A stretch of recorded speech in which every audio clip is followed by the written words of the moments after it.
Good evening, everyone. Every time I've been here now for 16 years, Sister Norma invites me to participate in this evening. And as I walk in, she says, and you have to talk about this, and you have to talk about this, and you have to talk about this, and you have to be brief.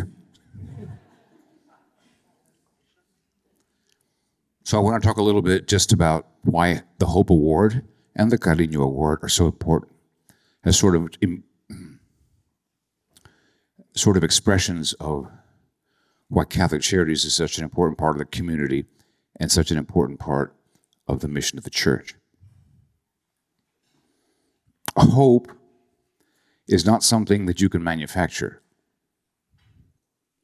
Like joy, it's either there or it's not.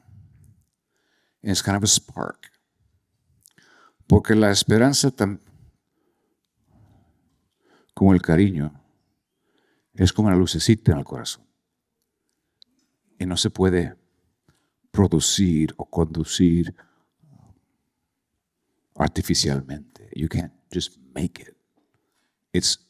That's why it's a part of the spirit of a person and the spirit of a community. It's important. Because we live in a world which we think we can make artificially almost anything, if we just have enough technology to do it. But the deepest human things are little sparks. You know it when you see it, and you know it when it's not there. I have visited detention centers for young people who are 14 years old, and sometimes they have a spark of hope, y cariño, a little bit of love in their lives, and sometimes they don't. And you can almost tell if you're sensitive. And so we have to ask ourselves as a community, and I think Catholic Charities is part of the mission, is to kind of raise this human reality that's also a divine one as a part of the spirit of the community and to keep us reminded of it. Because you can't artificially make it. We have to be a community that's willing to try to spark it with the help of God. Porque todo se puede, pero con la ayuda de Dios. Everything is possible with God's help. So I'm just going to share with you what I think helps us to spark a possibility of hope, especially in the elderly, the vulnerable in our community, the poor, the children, which is what Catholic Charities has traditionally continues to be most concerned about. The more likely forgotten ones. The ones who kind of depend on somebody else to kind of help them along the way. But to be a community that sparks something, or that at least makes it possible, I just want to say the most important things I learned, and I've been to school longer than I would ever want to admit to anybody. But the important things I learned from my grandmother. I think that's true of a lot of people in the Rio Grande Valley. Porque las cosas más grandes y las cosas más humanas son cosas que se transmiten en la familia y en la comunidad. So when I was going to college, I was of the generation, my cousins and I, the first generation of my parents and grandparents who actually went to college. A lot of you know what that's about. So before I got in my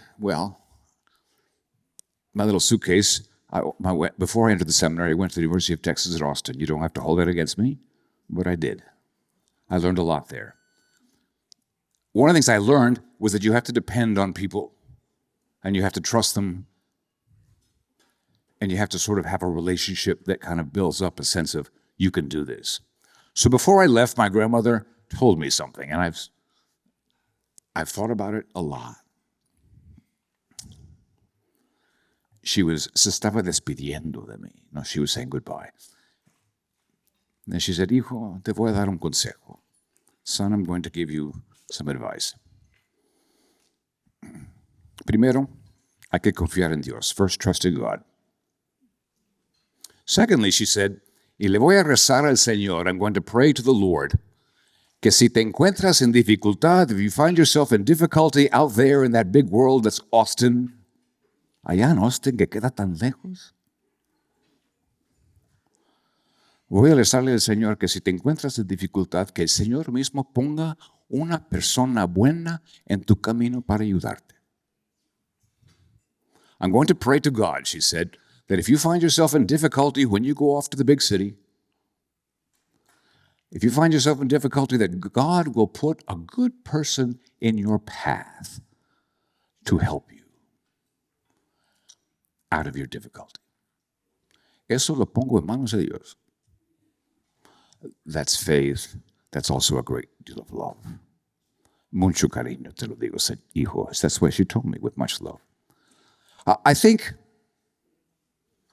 it's important for us to recognize that we are called as a community and as individuals to be the person whom God puts in the path of somebody who's in a difficult situation to kind of help them, not because it's a business deal, not because we're going to get something out of it, not because we're going to get our name in the newspaper, but because es la cosa que hace una persona buena. Because that's what a good person does. You see difficulty and you try to help. That we can be as a community and we can be as a family and we can be as individuals consciously somebody who's in the path of somebody else. And if we can help them, we're going to try. That's a way of understanding ourselves that sets the stage where hope is possible, because young people are afflicted by a growing cynicism in our culture that says everybody is in it for themselves. And we have to be a community that is an antidote to that. That life has a lot of business deals and a lot of contractual agreements, but life is more than that. Life is what you can give to help somebody else get to a better place. Life is about what you can do, even if it's just a little bit of help here that can make somebody later be somebody who then helps somebody else along the way. Es que, ¿quiénes somos? I mean, who are we as human beings except people that God puts in the path of somebody else to help them along? Because we were meant to kind of do this together. We cannot be individuals or communities that, allá ustedes, no me importa. It's your problem, leave me alone. We are connected to each other. And that calls a certain responsibility to be generous, to be the person who kind of is in the path of somebody else that finds himself in difficulty. We know we have hungry people in the valley. We know we have children who are this close to giving up. We know we have elderly people who go to bed at night without eating. We know this. Aquí mismo. I'm not talking about the third world. The third world is across the street if you look.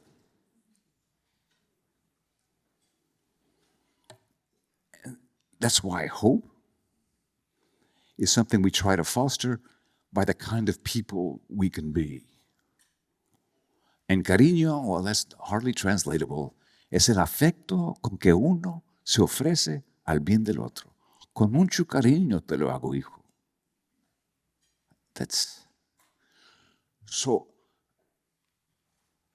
what I hope for Catholic Charities is that it be a leaven in the wider community, that we can all be a part of this.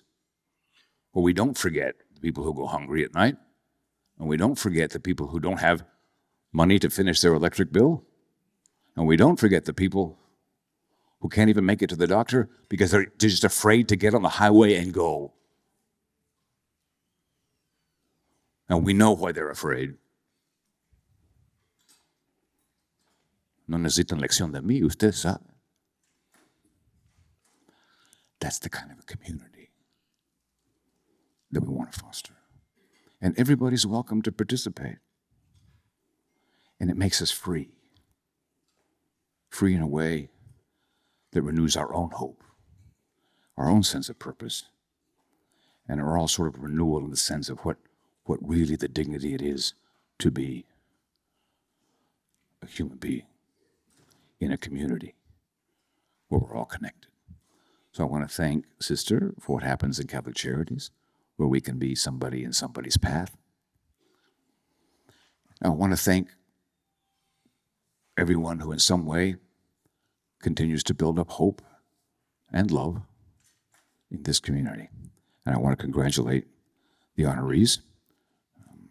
In a few moments, of course, the sister will formally present the presentations, and I'm very grateful for their willingness to accept them. Thank you.